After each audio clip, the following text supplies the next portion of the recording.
everyone. This is The Jeff Cowan coming to you from thejeffcowan.com. And if you've not been to my site yet, please go there. You can find me at thejeffcowan.com.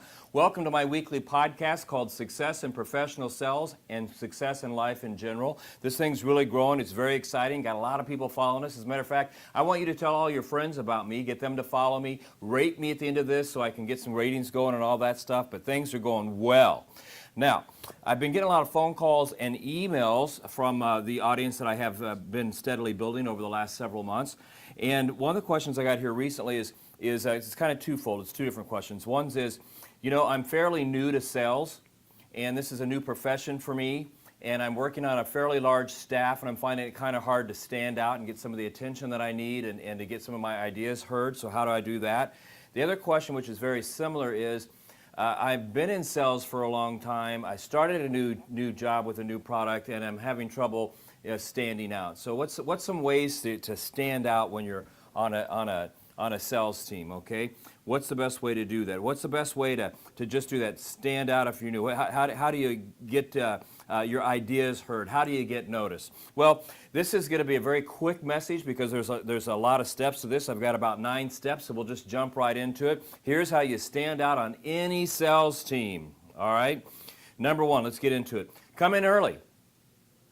If you want to get noticed, come in early. When I say early, I'm not talking about 5 or 10 minutes early. I'm talking 30 minutes or more early. Get there before everybody else does. Come in, get your desk set up, your computer on, everything ready to go, and your coffee in front of you so that when it's go time and it's time to pick up that phone, it's time to start making presentations, whatever you do, you're ready to go. Your mind is set, you're in the zone. Come in early. That's a good way to stand out. Employers always notice that. Number 2, come in prepared to work.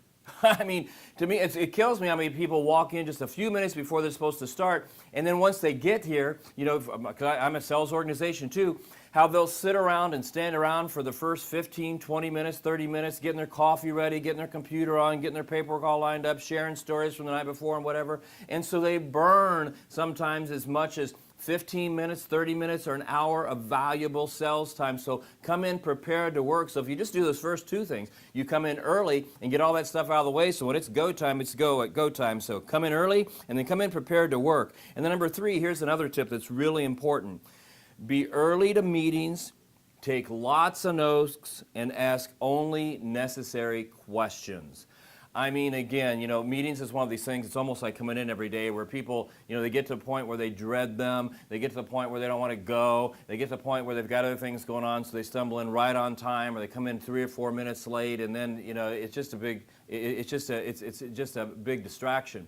I mean, if you know, when your employer or your manager, whoever it is, decides that there's a meeting they want to have, no matter how many of these they have on a day or in a week or in a month, it doesn't make any difference. To them, it's important. So you want to make it seem like it's important to you, and the best way to do that is show up early, at least 5, 10, 15 minutes if you can, get your seat, have your notepad with you, your pen, take lots and lots of notes, because if they're up there telling you stuff, it's stuff they think is important for you to hear to be successful. So take lots of notes and then ask questions that are important and necessary. You don't want to become somebody that just asks, where you're the nerdy person, if you will, that just asks question, but ask necessary questions. Another way to stand out. Number four, try to work yourself into the position where you become the go-to person.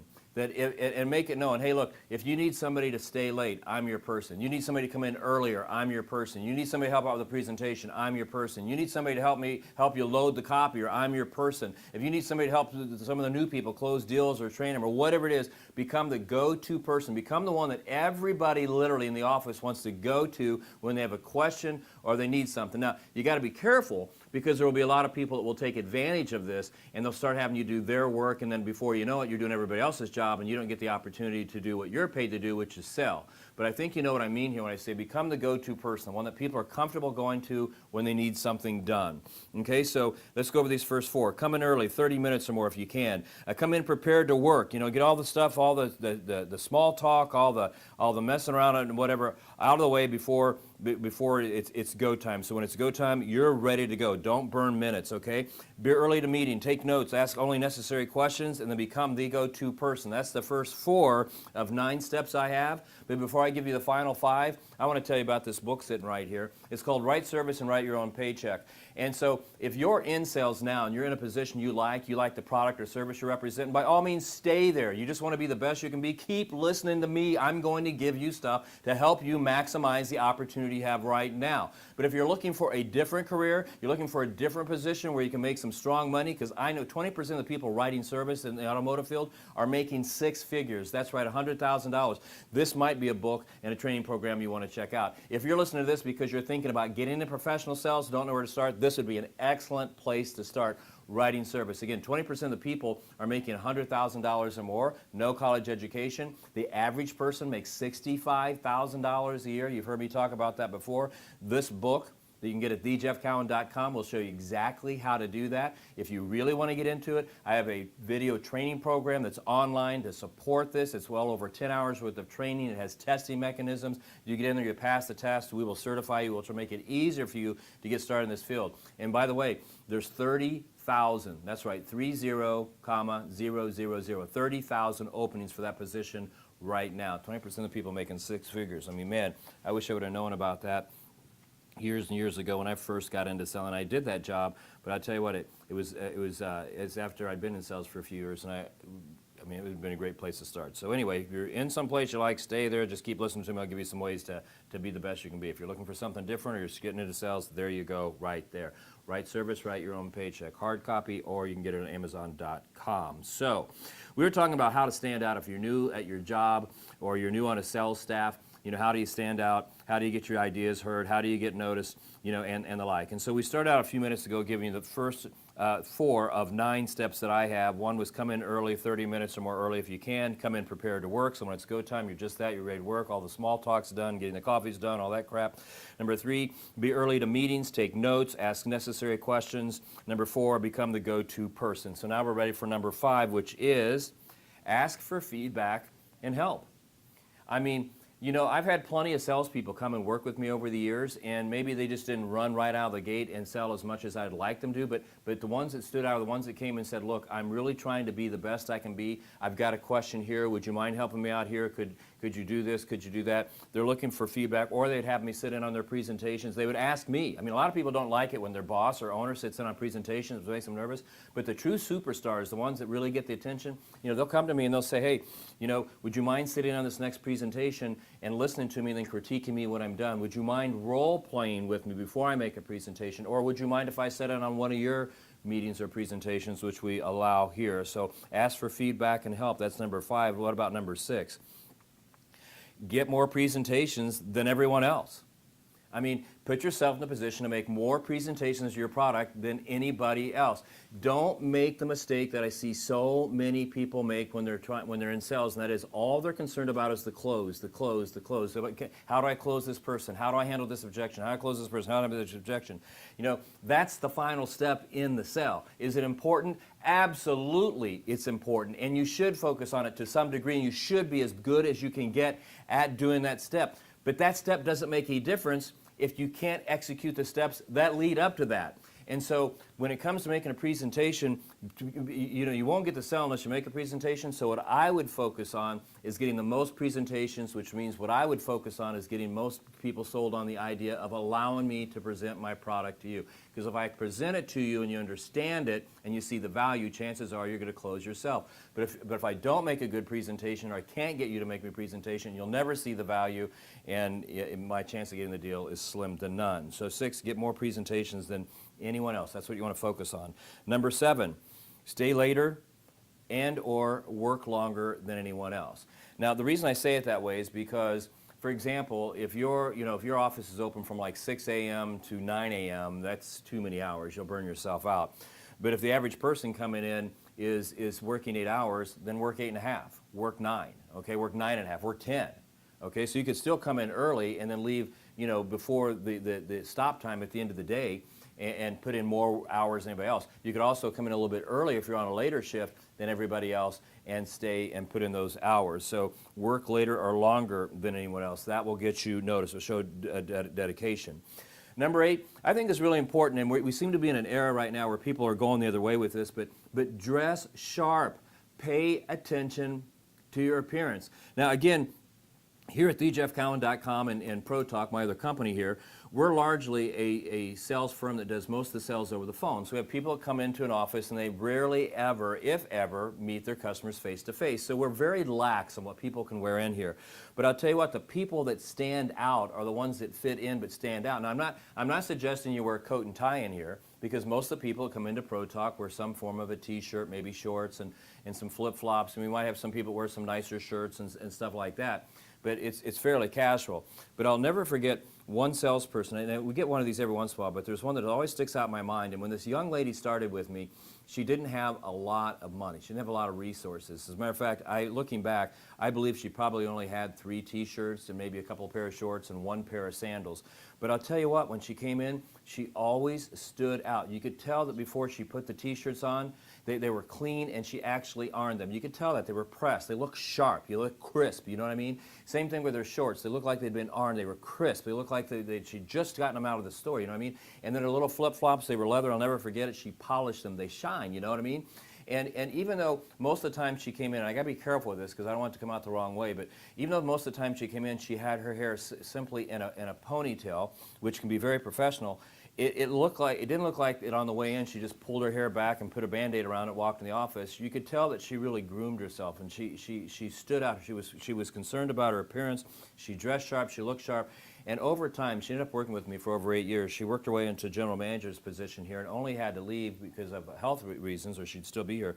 But as she worked up the ladder, and as her wardrobe expanded from t-shirts and shorts to then jeans and blouses and then dresses and that stuff, they always look sharp. Pay attention to that. It's going to make you stand out. And then finally, number 9 is the obvious one. Sell more. I mean, just come in and sell more. Now when I say sell more, what I mean is just that. Move more product than anybody else. It's the quickest way to get noticed. It really is. Now, one of the things I want to press, though, here when I say sell more, is so many times I see people go into organizations and they say, it takes weeks, it takes months, sometimes it takes years to ramp up. Don't always believe that. Just because people that are successful now took them months, if you're a closer and you're on your game and you're sharp and you know what you're doing, many times I've seen people come in and cut that build-up time down to almost nothing. I mean, recently here at my company, ProTalk, we just hired a brand new lady to come in, and everybody was telling it takes 60 days, takes 90 days to get your stuff. Well, her first full month on the phone, she led the board. You know why? Because she understood what it was, the service we were providing, the value we're bringing to our customers. She focused on that. She got people on the phone, got them interested, and got them closed. So how do you stand out on your sales team? If you're brand new to the team, or you've been there for a while, but you're always in the middle of the pack, or you're going into a new position, whatever, how do you stand out? How do you get your ideas heard? How do you get noticed? Real quick again, 9 things. Come in early, and I'm talking 30 minutes or more early. That's how you get noticed. Number 2, come in prepared to work. You're here to work. There's a reason they call it work. Get all the small talk and getting your coffee and your computer and all that stuff out of the way, so when it's go time, it's go time. Don't burn 15, 20 minutes or more just on small idle stuff that doesn't pay anything. Number 3, be early to meetings. Take notes and only ask necessary questions. Number 4, become the go-to person, the one that people get comfortable with coming to you to do extra things that they may need help with, whatever that is. So become the go-to person. Number 5, ask for feedback and help. There's nothing wrong with that. Today, I'm a professional salesperson. I always ask for help. I always look for people to critique me and give me feedback, and you should too. I mean, have people sit on your presentations. Ask them to role play. Sit on other people's presentations. I mean, that's going to make you stand. It's going to make it seem like you really care. And then number 6, get more presentations in. Don't focus so much on just closing the sale, because if you find somebody that really needs your product and you can prove the value and show how it's going to benefit them, they almost close themselves. Closing is important, but focus on getting more presentations. Close people on the idea of making presentations, and they become just excellent, superior at making those presentations. Number 7, stay later or work longer than anyone else. Put in more hours. That's what you're going to do, especially in the earlier days. Number 8, dress sharp. You know, I'm not saying you have to wear a coat and tie. I'm not saying you have to wear a formal dress if you're a female. I'm just saying you need to fit in, but stand out. Make sure you're well groomed, your appearance is sharp, you stand out. And then number 9 obviously is to sell more product than anybody else. And my message there is don't always fall into the trap that it takes X amount of days to get good at this. If you really go in and put your heart into it, your effort, so some passion, some enthusiasm, and really work hard at it. I've seen many, many times where salespeople come in and take that ramp in time and cut it in half, cut it down to a fourth, cut it down to 10%, or they don't even need to ramp up time because they get what the product is, what it does, they learn how to present it, they learn how to close it, and they get it done. So if you want to stand out on your sales teams, there is 9 steps and 9 ways to do that. You practice those, you do that, and you too will stand out, and you too will move to the top, which is exactly what I'm showing you how to do here at thejeffcowan.com on my podcast, Success in Professional Sales and Life in General. I'm trying to show you how, I am showing you how to be the absolute best you can be and maximize the opportunity you have so you can enjoy the lifestyle that you deserve, because this is America, baby. You should go for it all because you can get it all. Hey, my name is Jeff Cowan from The Jeff Cowan, coming to you here this week, this Tuesday. I'll be back next week with another message. As a matter of fact, you're going to love next week's message, but in the meantime, do what I'm going to do. Go close a bunch of sales and stand out and live your life. Thank you for listening. I'll be back next week. Take care.